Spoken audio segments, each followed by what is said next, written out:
Hello, everybody. Welcome to the Friday live stream. So today we're doing something a little bit different. I just had an interview with Stefan Rust.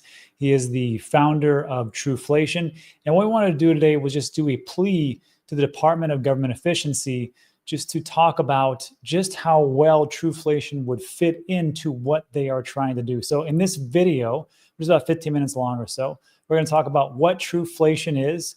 We're going to talk about how it can be way more efficient than the Bureau of Labor Statistics with their massive budget of $800+ million and their enormous amount of people, which Truflation can do quite well, quite easily with API-based integration. And they've been doing it so far. And also we're going to talk about how Truflation has already done this with President of Argentina, President Javier Milei, as they've helped him get the inflation down to acceptable levels, meaning they've already done this in another country.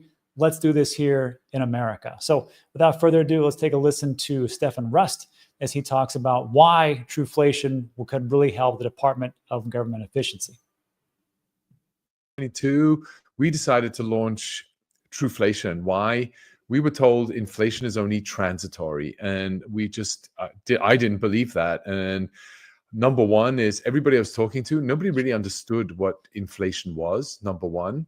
Right. And then number two, we were just berated to that we're going to print $11 trillion and debase the US dollar, and it's not going to be inflationary. And so, and so we just said there can't be. And so we felt it needed an independent source of truth that's going to track the performance. Understanding that change, we decided that we learned very quickly that the government tracks everything manually.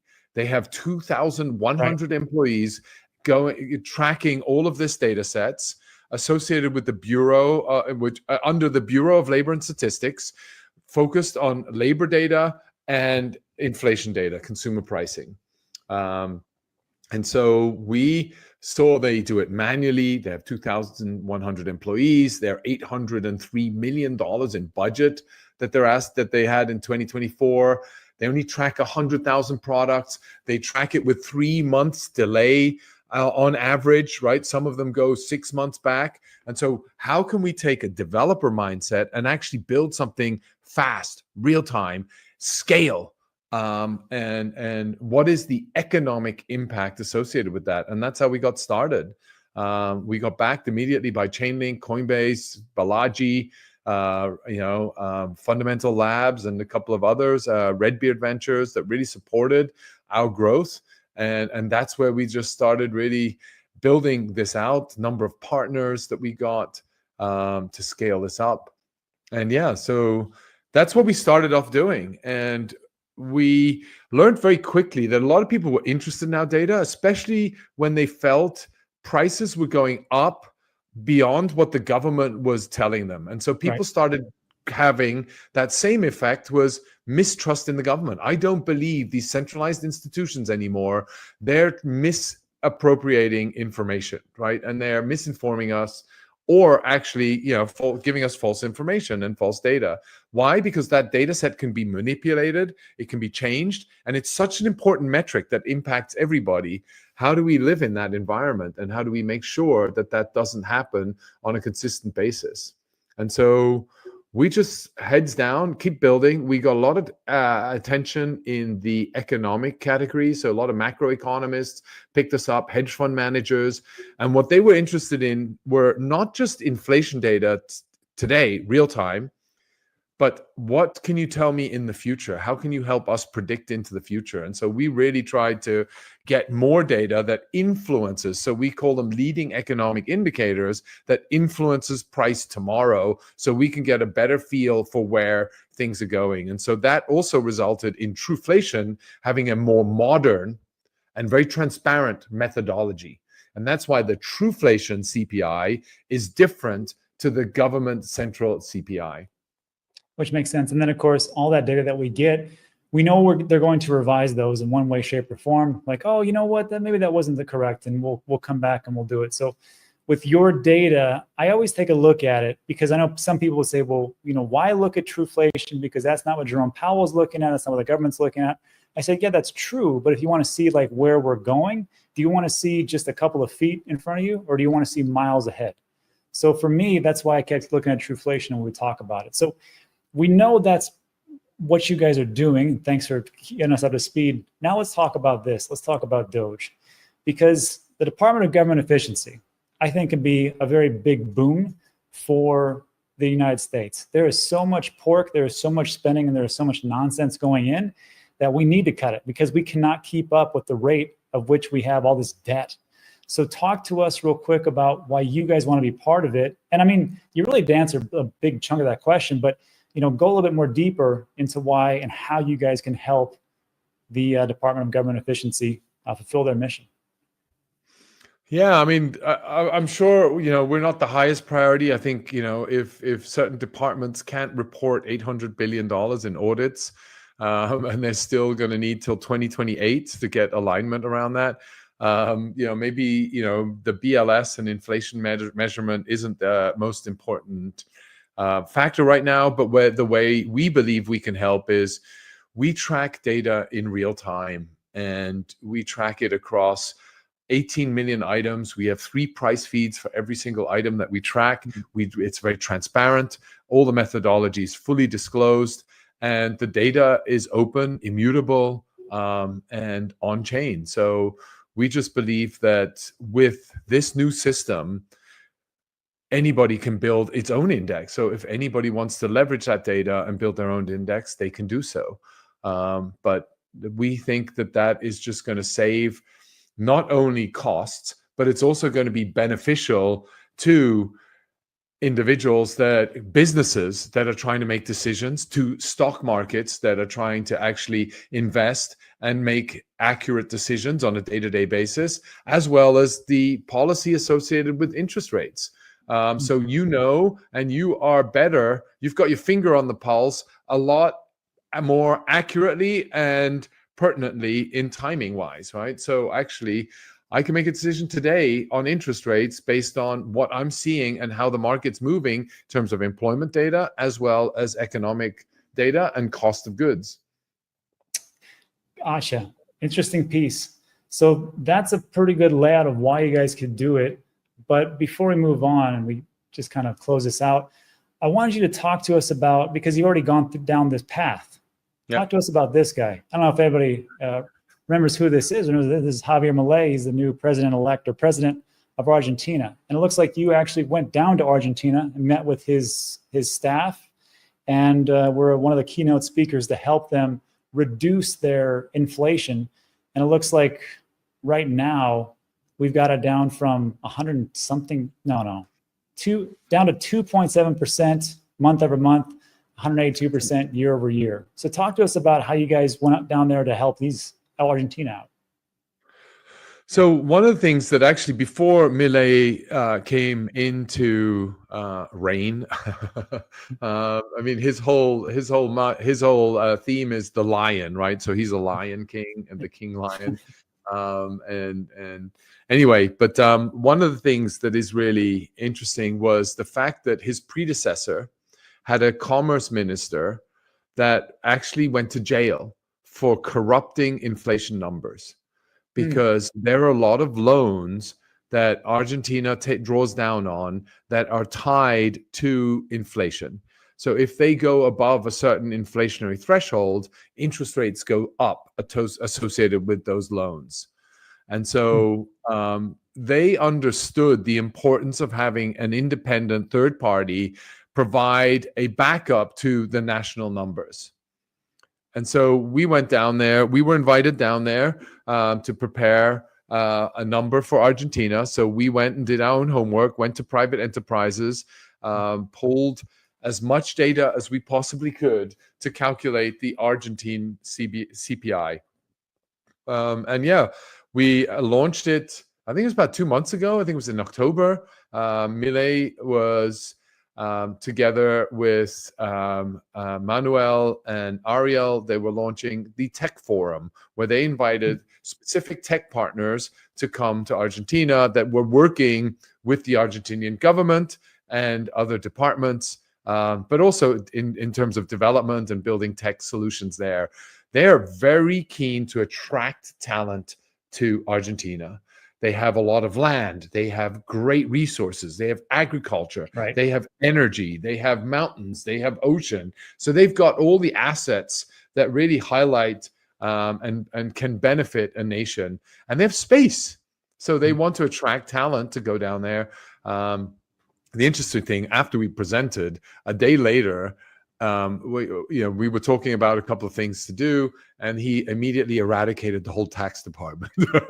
He just got rid of the tax department. We don't need taxes. We'll just have tariffs. So he went down the tariff route, and I think partially that's where Trump's getting his idea from on tariffs, right? So and Milei is doing import and export tariffs, but no tax. That's crazy. That's and crazy. what that's led to is a trade surplus. So all of a sudden, Argentina is in trade surplus. So they're exporting more than they're importing. And now we're talking. And so like when you went down there and you guys are putting all this together, when you met with their team, what did they tell you about the data? Because I mean, if you have another member of the council or the individual who actually had to come up with the data point, go to jail because he was corrupt, how much did they like you guys coming in there and going, oh, it's just this? Okay, well, how does that work? Oh, you just do this and this. Well, how many people do we need? Do we need a whole department? No, you just need these data points, and we can give it to you. Like, did they see it? Did they grasp how easy it was? Or were they like, we don't get it? No, they were I mean, to be honest, they were more open than we thought, and they were very welcoming to the help that they could get. Because I think they're under, I don't want to say pressure, but they're under scrutiny, let's say, to perform, right? So they're looking to perform. How and who can they lean on to help them perform and show that they're adding value? And so they decided to expose 1,300 data. And by the way, we didn't do this on our own. We were working with local partners to build out the Truflation CPI for Argentina.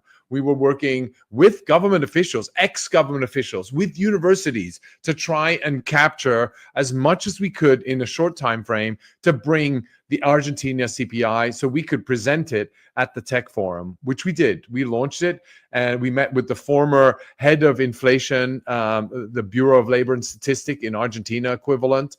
We met with her and one of her team members. So we were really trying to work together and learn some of the methodology that they used and how we could incorporate that. So we weren't these sort of, just foreigners coming in and parachuting in, telling them how to do it and tracking everything and then flying out again. And that resonated really well.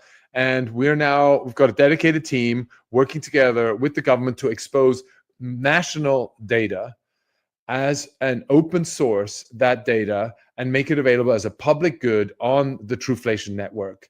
There's 1,300 different data sets that they want to expose. At the moment, it's very manual. It's all in Excel spreadsheets. You have to go download.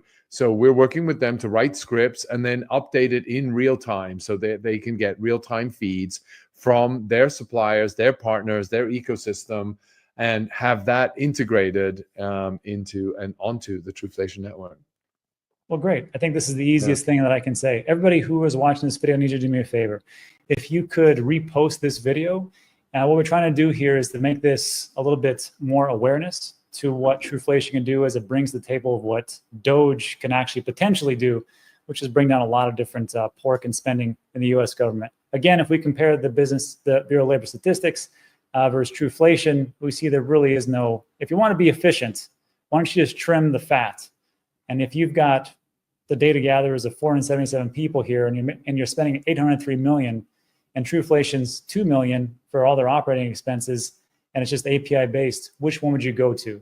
And before we get into this last piece, I want to just remind everybody that this was a tweet from Elon, and he says, if you exclude security guards and maintenance personnel, the number of government workers who show up in person and do 40 hours of work a week is closer to only 1%, not 6% of the New York Post.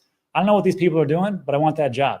That sounds pretty good. But if you're doing this and you're trying to be efficient, I think there's a better way to do it. So, Stefan, lastly, and I think this is kind of like we talked about this before, but talk to us about how you're also working with the U.S. government and the data price points. Is that still going on, or can we talk about that, or we can't talk about that?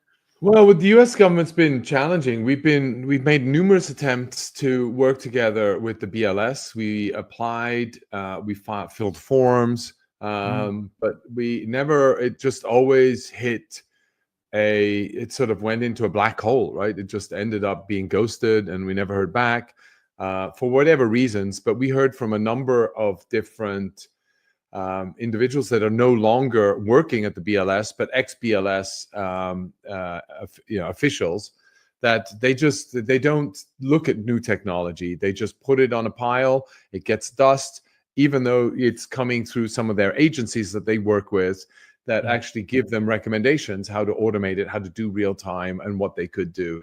There was a study by the National Academy of Sciences or something that is a part of the Bureau of Labor and Statistics, and they even wrote independently a report in terms of what the benefits are of real-time economic data, and how that could benefit the nation as whole, and in the whole. And yeah, just zero response. So we sort of started giving up on that, and just try to go down our path. But unlike, we still, with this proposal, the open letter that I wrote, the whole idea is to engage with the government the same way we are with Argentina. How can we save costs? And the Argentinian government, if they want to, they can keep the brainpower, decide the methodology, agree on all of that, and tap into all these data providers and data sources. We can always do better. We always need more data.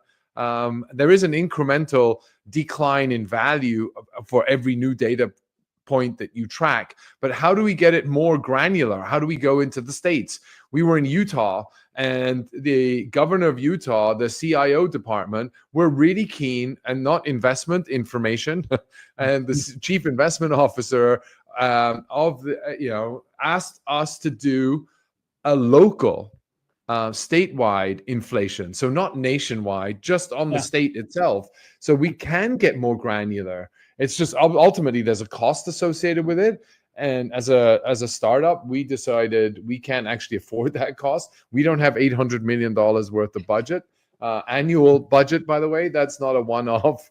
That's done every year. We don't have 2,100 employees, but we'd love to build. We've built out node network. So all of what we're doing, we have 20 different partners that are aggregating data across the network. So they're now building adapters so that the data becomes composable in SQL smart contracts on the Truth network using US engineering tech and US technology.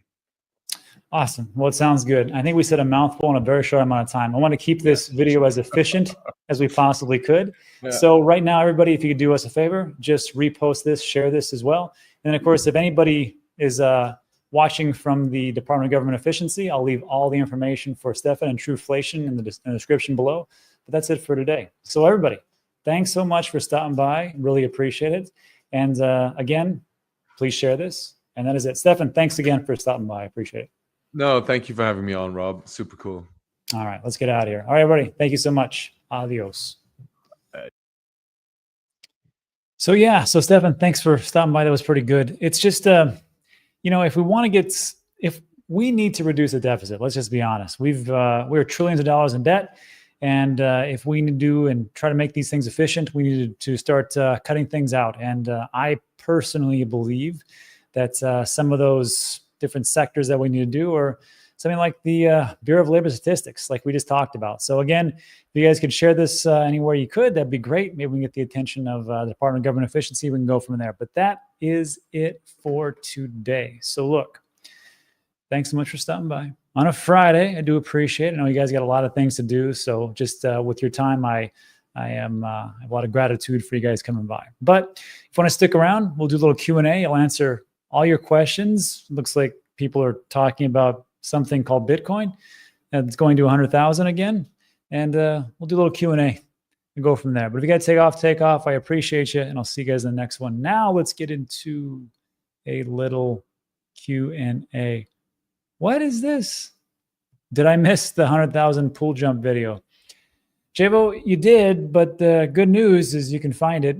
It's right in the list of digital asset news, where I jump into my green screen because I made you guys a promise like 2.5 years ago that I would do that. So I just wanted to keep my promises, and yeah, we had 100K. And you know, people, I mean, they're all excited, but I mean, do you guys know what you guys did? I mean, when you were buying all that Bitcoin and altcoins along the way, is that you front ran investment advisors, you front ran the economic experts, you front ran nations, you front ran large institutions, you front ran a lot of people. And I think you're way further than 95% of the entire global population as far as Bitcoin and digital assets at large. So this isn't something that you should take it lightly. I mean, you gambled in the beginning, and then you did your research and you were educated. And now you're looking at this and going, I believe in this because of, for whatever your beliefs are. And it panned out. And that sometimes is not easy, and it doesn't work out like that every single time. Trust me, I've started a couple of businesses that just didn't work out, but it did for you. So congratulations, because you did the hard thing. Sometimes it feels like you're throwing sand in the ocean, but some days like today, hey, worked out. Let's see what else. Let's see. Rob, we back at 100K, jump in the pool. No, it's a one-time take all. Rob also shows his pectoralis major. Yeah. You know, like being in shape is not hard. Getting in shape is hard. Staying in shape is relatively easy. But yeah, when you're, insulin resistant and you've got a lot of pounds on the guts and you don't want to get up and you have no energy levels, that's tough. But just staying in shape is not too tough. Let's see. Have a good day. Internet computer protocol. Is this guy living in a Miami condo? No. I'm in Puerto Rico. Best place to be. And I'm hoping this bull run, more of you will move down here and then be a part of this OG crypto crew that I'm starting to amass here in Puerto Rico. It's fun times. So, this bull run, I'm going to tell you right now, some of you are going to quit your job. And you're not going to have to work. Some of you are going to stay at your job because you're like, well, I don't know what to do after this. But when you get to that point, because if you think these last couple of weeks were fun, just wait till the real bull market starts. I mean, this is a good bull market, don't get me wrong. But if you were here in 2019 and then you experienced 2020 for that last Bitcoin halving, and then 2021, starting around the end of December, all the way until November of 2021, you know that things are about to take off, and it feels a lot different, crazier than what it is. So at some point, hopefully you guys make the right decision of whatever you want to do. But I think the even better days are ahead of us. I don't like to be too moon boyish, but I'm sorry. I don't think 3.8 trillion market cap is where we're going to top out at. Let's see. Does Trump or Elon personally own Bitcoin? I doubt Trump owns Bitcoin. I doubt it very much. I'm sure he's got some Ethereum because he launched his NFT project on it. And I believe he, World Liberty, I think that's a ERC20 based token. So probably got some Ethereum. Elon, I would assume that he bought into the Bitcoin theory and probably still holds it. I believe he's had conferences where or interviews where he said it. I mean, look, in 2020 and 2021, they were accepting Bitcoin for Teslas. I don't know why they haven't gone back to that. Maybe we could ask him. But yeah, I'm just guessing. I don't think that Trump owns it. But the vice president of the United States does. I should say that. The next vice president of the United States, J.D. Vance, owns $500,000 worth of Bitcoin. So, yeah. Irrational. Haktua garbage. Hey, you get greedy. That's what happens. I get it, though. You get somebody who's got a pretty growing following, so you want to get on meme coins and make a quick buck, and then someone rug pulls you. Hey, welcome to crypto. And as I'm talking about that, then Crypto Jim says, exactly, yes, dumb money beat the smart money for a change. Hey, just because we're dumb money doesn't mean we make bad decisions all the time. Okay, you got me on the Hawk Tua. Some of us bought into it. I personally missed that experience, but I think we get some things right. We take a look and say, well, Ethereum's looking pretty good. And that could be the world's computer. Maybe Solana and Cardano is just how safe it is. And then, of course, we take a look at DPIN and AI plays, World Mobile Token and Aether and GPUs and AI. Something's going to hit. So that's it. Taking notes. That's why Rob was fasting, lose the gut. Yeah. Ben's haircut. So the pool is real, but the green screen body. Yep. Abs were green screened. Chest was green screened. That was it. Thoughts on ICP? Gosh, it had a bad rap because of, SPF and FTX trying to take it down. But I don't know. Talk to the guys over at Sin City Crypto, David and Robin. Those guys know, they're real big fans of ICP and Cadena. So I own just a little bit. I'm not really a huge proponent of it. Yeah. Pete's like me. I'm usually pretty pessimistic. And he states, I'm usually pessimistic in this space, but I'm finding it hard to be bearish in any way. Yeah, I think, I asked this question to Guy over at Coin Bureau, one of our NFA live shows. And the question was, the common knowledge is to go against the grain, to go against the people, to go against the herd. And I said, are we going too much with the herd? Because everybody's saying, oh, Bitcoin's going to go to 300,000 or whatever.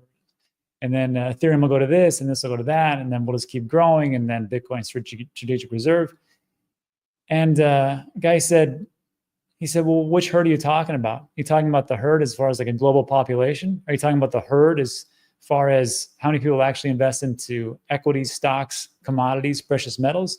Or are you talking about the herd of just this little tiny fraction or percentage of the entire population of the world that has decided that they want to invest into digital assets? He goes, which herd are you talking about? Because if it's the herd of like all investors out there, we're going against every single or almost everybody out there as we invest into Bitcoin and everything else. I was like, yeah, it's a pretty good response. So maybe we're still front running everybody. Don't trust anybody. Oh, speaking of which, I need to read you something right now. I'm glad you guys stuck around. This one was kind of important. I'm not going to give this individual's name, but this is the 4th email I've gotten this week. And one I can't read to because he or she said specifically, don't share this. This person essentially lost their entire life savings to a hack. Or not to a hack, to a scammer. So all these gains that we're having, which is great. You've done your job. You've bought during the bear market. You've sold. You've taken some profits. You're going to keep taking profits as time goes on. Great. But it's not how much you make. It's how much you keep. And some spammer comes along to these 4 individuals. They lost a big chunk. Listen to this. Hey, Rob, I'm a subscriber to Dan. I follow you on X. Leave comments from time to time. I sent my World Mobile token from my NAMI to Eternal Wallet for migration. Okay, sounds pretty good so far. It never arrived at the Eternal Wallet. NAMI and Cardo scan showed it was sent. Something was wrong. I wanted to get everything in order. It bothered me that WMT was lost. I found Eternal, the wallet, contact information. It was through Discord. I had never used Discord before. Well, here we go. I made a Discord account and went to Eternal. I left a message about my situation. A few minutes later, a person who said they were from World Mobile Token contacted me. It looked legit. The person asked me to click on a call icon.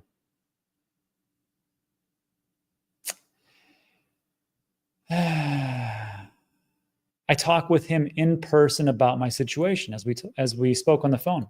He said the problem was with my NAMI wallet and that it needed to be recovered using my recovery phrase. So look, I'm not going to read the rest, but he lost a boatload of funds, and you understand why. And right now you're thinking, what? Who would do that? There's going to be more. I would like everybody to remind everybody of these rules underneath me. I made these rules for personal mistakes, and I want you to learn from my mistakes instead of living them your own. First of all, it's all gone. Never invest more than you can afford to lose, right? If you tremble at the thought of losing 20 bucks on Bitcoin, which you won't if you stick around for 4 years, but if you are looking at something of value and say, okay, I can't lose this, then you shouldn't be investing, period. Some people look at 20 bucks and they tremble. Some people look at 100,000 and they think it's nothing. It all depends on you. The next one, everything's a scam until proven otherwise. I don't care if you even see me and you think, oh, Rob's a good guy. I'm sure he needs my recovery password for something to get him into my wallet. No, I don't. I don't need anybody. I don't need you, and I will never contact you. Don't have anything on exchanges. I think we all learned our lesson. FTX, Voyager, BlockFi, Celsius. So you can use exchange. Who was it? It was a famous quote. It said, exchanges are like gas bathrooms or public restrooms. You get in, you do your business, and you get out.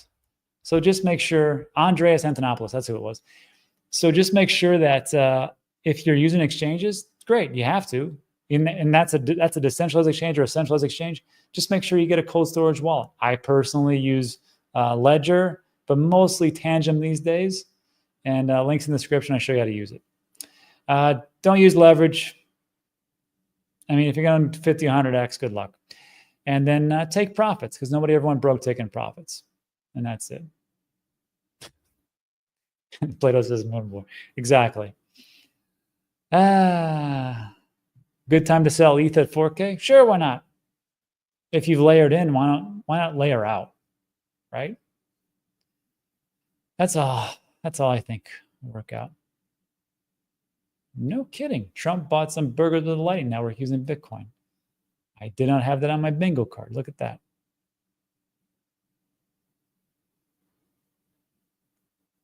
Senior Crypto. Sue, Mr. Musk and his companies will pay their share of taxes, or will they get exempt? I will be watching. Please, let's wait for tangible results. Here's a question for everybody. Do you think that maybe all we need to do is just raise taxes for everybody, and that will solve our problem? Or do you think that the government is like a crackhead, and if we want to treat a crack addiction, we should just give that person more crack? To me, I look at the government as woefully inefficient and wasting our money. And I'm so looking forward to these Doge live streams that apparently Vivek Ramaswamy and Elon are going to do, where they're going to talk about just how much money has been wasted on the government. Of course, these are taxes that we pay. And let me know in the comment section if you think we should just pay more taxes and that'll cover everything. Let's see. Yes, Trump owns Bitcoin. They showed his wallet this week. 50 bucks or 5 million. To him, I don't think 5 million is anything. 5 million might be like $5 to us. My mom told me Bitcoin is a scam, and she could be correct. Maybe like Dan Pena says, it's going to go to zero. So you have to really look into it, do some research, understand some things. The first place I would start with, if your mom asks, say, hey, Mom, where does inflation come from? And then have a nice family discussion over that. Celestia was a nice buy this morning. Easy money. You know, I got to tell you, I'm not a trader. Some people I know are. Is this like the best time to be a trader right now? Because it seems like you can just kind of go through the motions. You know, it's like, we got to 104,000. All right, well, I'll sell some and I'll just wait till it goes down, I don't know, 10%, 5%, and buy that. And it seems like we keep oscillating, going up and down. If I was a trader, I'd be very happy right now. It seems like there's a lot of liquidations for the shorts at specific levels. I want to say 101.5. So we'll see. It just seems like we're going to be in this range bound for a little bit. But what do I know? Where do you buy your dog go to the moon? Excellent question. So if you don't know what dog go to the moon is, it is a meme coin on Bitcoin. Crazy, right? It's a rune. Here's what you do. I'm going to show you how to do this. I'm going to have you go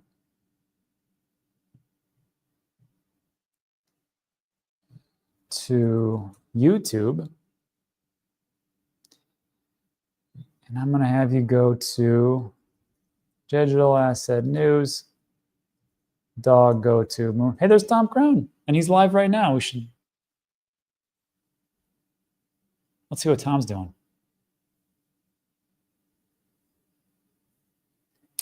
Breaking the third wall. Dash and Jasmine. Interesting, Tom. Oh, I was streamed an hour ago. Wow, 3,000 views. Tom's blowing it. Doing it. Anyhow, Digital Asset News, dog go to the moon. And there's a video I made that's 7 minutes long, and it shows you how to buy dog go to the moon. There you go.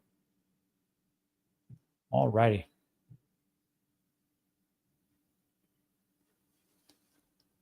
Rob is on the Paul Atkins diet. No, it's just a carnivore diet. Just eat a bunch of meat, pretty much. Pretty easy. Do you think ETH will pass 5K this bull? I thought it was supposed to pass 5,000 last bull. But yeah, I can definitely see it happening.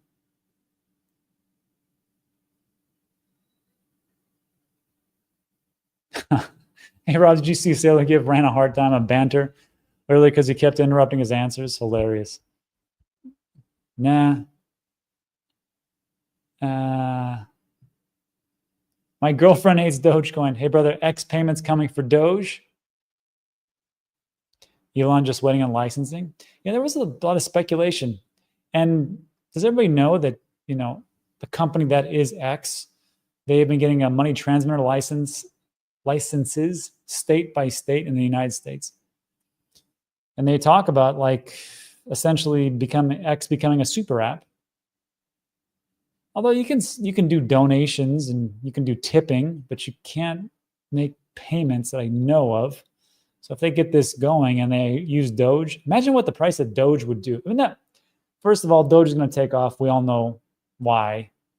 Because normies can't differentiate between when Fox News and CNN and Elon Musk talks about Doge, the government agency, or the Department of Government Efficiency, versus Dogecoin. So that's one reason. But if it's integrated into X, oh my God. It's a good thing I bought a boatload of it a while ago. So yeah. Is Dan more trustworthy than Rob? Dan is slightly. Really, it goes like this. It goes, Rob's very trustworthy. Dan's a pretty close second. And the other guy, Bobby, the guy that is the degenerate gambler, you cannot trust that guy.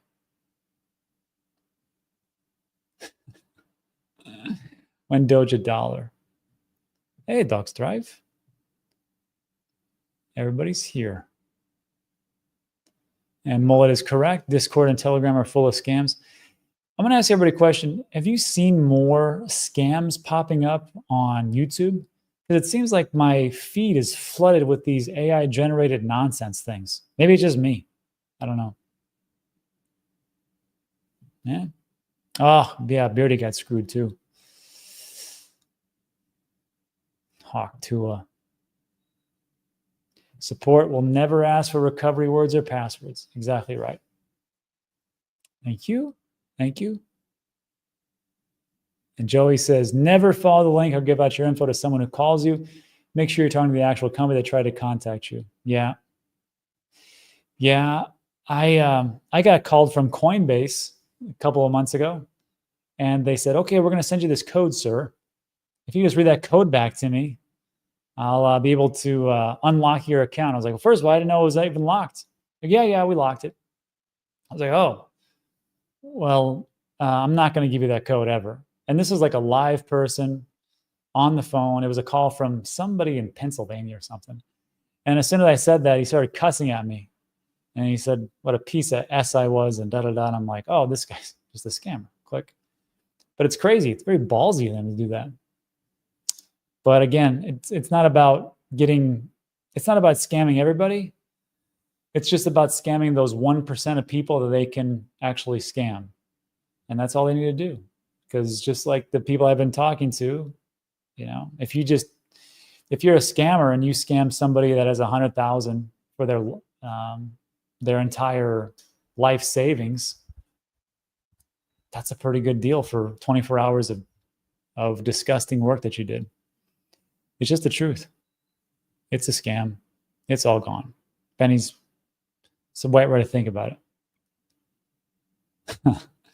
J2 Day says, we pay taxes that keep the illusion we fund the government. You know, Nayib Bukele, who's the president of El Salvador, he had a great speech on why we actually have to pay taxes, especially in the United States, as we are the reserve currency of the world, and how bonds work out, and how it's just essentially an illusion. It does make a little bit of sense. Oh, well. That leverage play that Saylor is playing is terrifying. It seems to work out for him so far. But you know what's going to happen. So Michael Saylor and Mike Schreiber are going to go in heavy. Everybody's going to love him, especially the mainstream, the Squawk Boxes, the MSNBCs, the Fox. They're going to have him on. They're going to parade him around. He's going to be happy. And then when we have that crash like we did in 2022, then everybody's going to say he's a moron. And he's just reckless. And then, of course, they're going to talk about El Salvador and how stupid they were. And they'll say that. And then Saylor and all the different countries that are stockpiling Bitcoin will like, we don't care. And they'll keep buying it. And then the next bull run, you guys are geniuses. How'd you do that? It's just, nothing changes. It's just always the same thing. That's why, like, I know if you're here now and this is like maybe your second bull run, because a lot of you got here in like 2021, right? Some of you are older like me, like in 2017. Some of you got in here like 2013, 2011, which is crazy. But there's very few, I think. But the 2021 people, I know when you were watching my videos and other people's videos, and we were talking about, you know, just stick with it, just dollar cost average, just keep going, just keep showing up. You know, bear markets don't last forever. Nothing goes down. Nothing goes sideways forever. And I know it was tough, but here we are. And yeah, worked out. And it's going to do the same thing again. And you're going to go through that same thing again.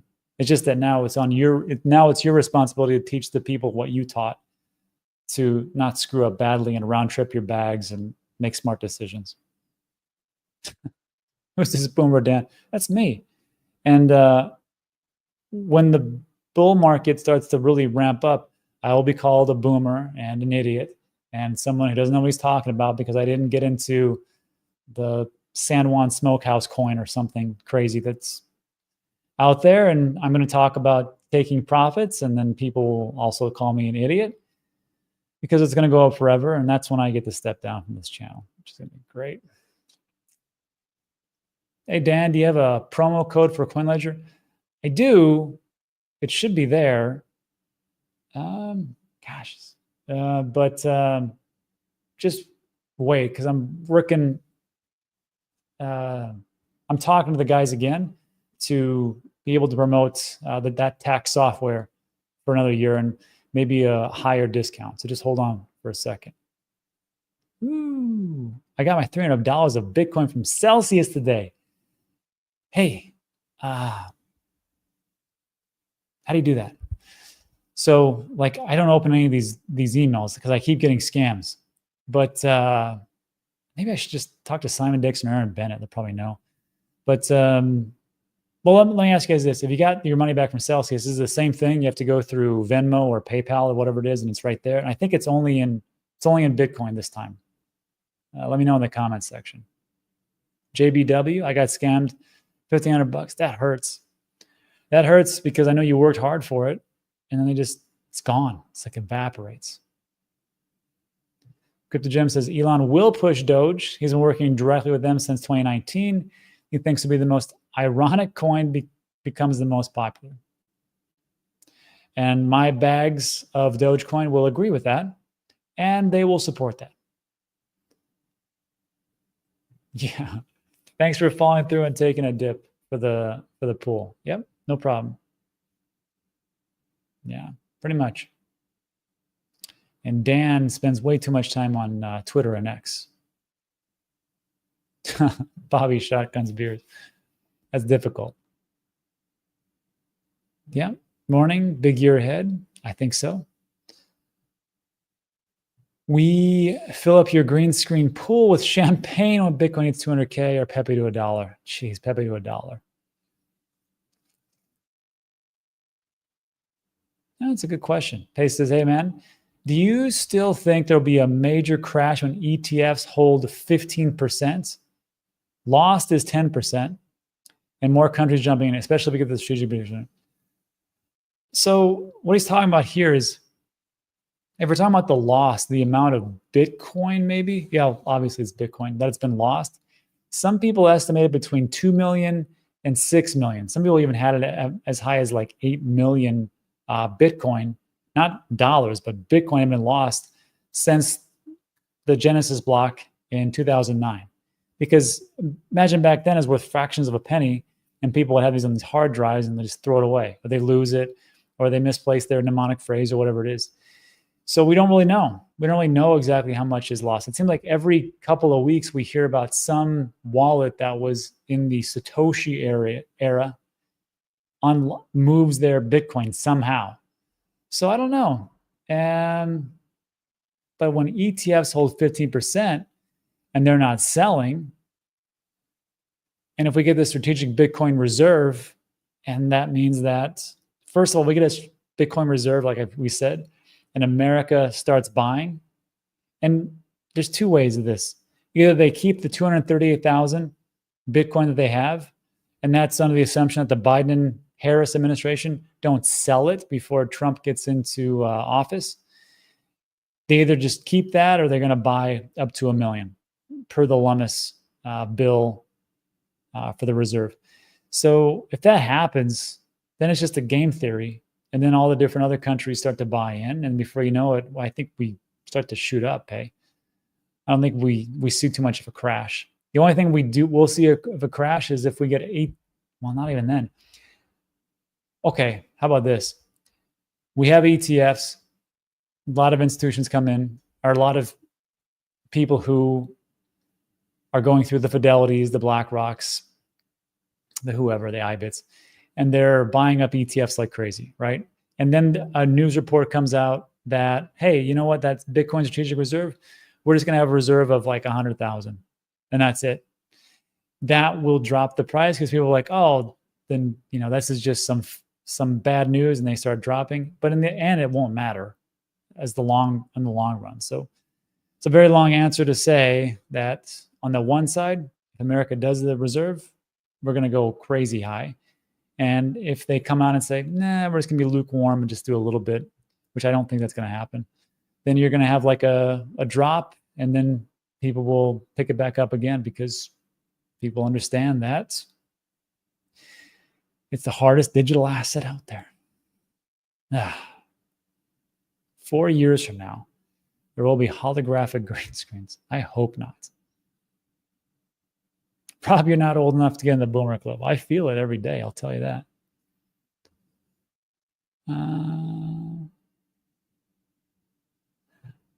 Panda, I came to the conclusion that sometimes, unfortunately, you can't educate people. Yeah, they have to make their own mistakes to learn the hard way. Yeah. You ever have a family member, a friend who just got too hard into drugs or alcohol? You just can't help those people, right? And it's the same thing with like investments, like trying to because I know we've all tried to orange pill people. I don't do it anymore. I'm just like, look, when people ask me about Bitcoin, I'm like, look, you're going to buy it and you're going to think it's awesome. And then it's going to crash and you're going to blame me because you're too weak to understand it. That's why I tell my family. Funny, right? Well, when I tried to do it before, then they got all ticked off when everything went down again. So I was like, forget it.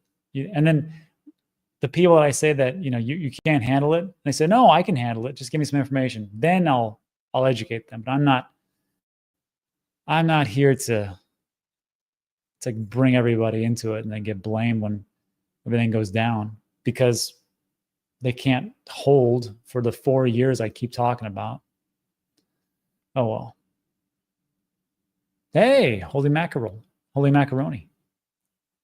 YouTube member. Hey, Rob, tell them about my Epoch SEC project, which teaches people how to be safe in crypto online. I have a long cyber SEC background. All free info, Catalyst project. Well, there you go. Holy macaroni. I don't know where this stuff is, man, but you can put it in the chat, I guess. Wouldn't the ETF be forced to sell if consumers who invested decide to take profits and sell at top? Yeah, well, that's the whole thing. But the question is, when do those ETFers start to take profits? You know, there's this website. It's called Hey Apollo. HeyApollo.com. And if you go to flows, you can see who's been selling day by day. So like, oh, Grayscale. Wow, Grayscale sold. How crazy is that? Bitco, EasyBC, and ARK, they sold -4 Bitcoin. But if anybody's going to sell, it's either Grayscale or ARK. I've seen ARK selling a lot. Let's see what the holdings are. Yeah. An overview. Here you go. You can see who's selling and who's not. So Grayscale is up and to the right. Little bits of selling here and there. Who is this? Oh, Grayscale Bitcoin selling. iBit. They've been pretty static. Where's ARK? Yeah, I guess I was wrong. ARK does have times where it actually sells. 48,000. Yeah, not that much. But again, most of everybody's up and to the right for the majority. The only one is dumping is Grayscale. So they've had things locked for so long. Interesting. That's the thing. I had no problem selling in life cycle. That's pretty good pay. But this time I'm nervous. Dennis Porter keeps talking about all these states adding legislation. Yeah, that's true. We'll see. I will say this though, if you like, I'm never going to sell all my crypto. I think that's not a good idea, but I will say sell by 80%. But again, all bets are off if we get a strategic reserve and America's buying. Then it's just, you know, Bitcoin to the moon. But does that mean that Cardano is going to the moon? It'll probably appreciate, but I still have to take profits. Just how it is. Green screen techniques are. Thank you.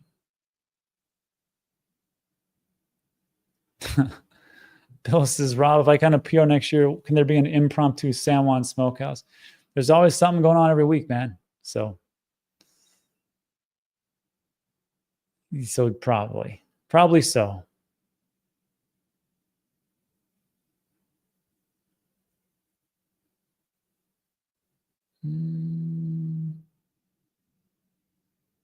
Hey, that's it. Hold on.